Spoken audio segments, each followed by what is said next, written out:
5:42 a.m. This is like my favorite time of the day. I love it before the sun comes up. But anyway, I think I told a few of my friends, I don't know if I mentioned it on here, but I listened to all the broadcasts. I know that sounds crazy, but I wanted to take notes on the most egregious, the most unbiblical, the most crazy, the most deceptive points, and just I can't get them all, of course, but kind of highlights and then mark down the timestamps because, you can remember things from the broadcast like, you know, um, you heard something like when Anthony Morris said, "Stick with what we have authorized." Then it's hard to find. Although you can Google it on YouTube because there's YouTubes made about each one by various YouTubers, which are really great, but some of them are really long. So I'm just putting it in written form here, highlights of all the strangest things and most concerning things and with the timestamp so that we can find them, when you want to find where did they say that. Because if you're going to tell a witness that, you need to know where exactly they said it. And it's getting, so there's so many of them, it is hard to keep track of. But anyway, I wanted to make a few comments about some of them. But in July 2015, minute 22, the speaker said, "We do not engage in rebuttals." And the reason for that is so obvious because if they started trying to rebut all those things apostates and critics and opposers say, they'll be communicating to the witnesses what the concerns are, and their rebuttals might not be very convincing, or the person might be shocked at what they're rebutting and look into it further. So it's just so transparent why they don't do that. And then in July 2015, he was talking about things opposers say and stuff at minute 24.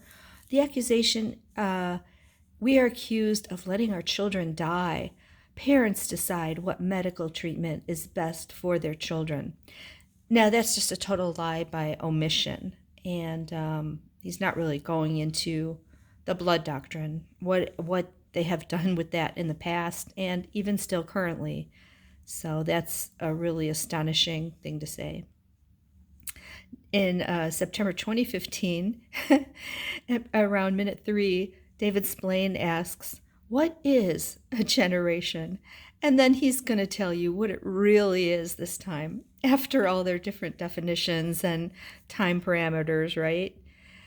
Then in September 2015, that same one, he says, this is so incredible, "Only the anointed of 1914 saw the sign and drew the right conclusion that something invisible was occurring." Now, there's so much to say about that if you go and dig into the history and read the original sources. And I'd like to see anywhere in any of the literature in 1914 where they wrote about uh, something invisible is occurring. uh, okay. Oh, and then at later in minute 8, Fred Franz saw the sign and understood its meaning. So let's go read everything he wrote and see how he understood the sign. Only they on the whole planet understood the sign and saw the sign and understood it correctly. And then this is really wild, okay? Around in minute 12, September 2015. Okay, let me give you the background. You remember that magazine where they said they were teaching a different definition of this generation? The actual people living in 1914. They did change that the age of the people to make it longer and longer. Like finally, I think changing it to if you were a baby in 1914. But they had that one magazine with all the very elderly people on the cover to show that these are the anointed, and this generation will not pass until the end. So this can go by really fast here in the September 2015, minute 12. David Splane says, he's talking about the overlapping generation, and then he says, kind of with an alarmed voice, "Some in that second group, the group that overlaps," he means, are getting older. He has the nerve to just use that same tactic again. Okay? This goes by really fast if you're not really listening carefully. So I found that really interesting and really almost unbelievable that he would do that again.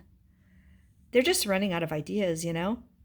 Hey, do you like my little Christmas tree there? Yeah, I have a little morning worship time with it. You know, I'm in Christendom and stuff. But anyway, I hope that's helpful. God bless.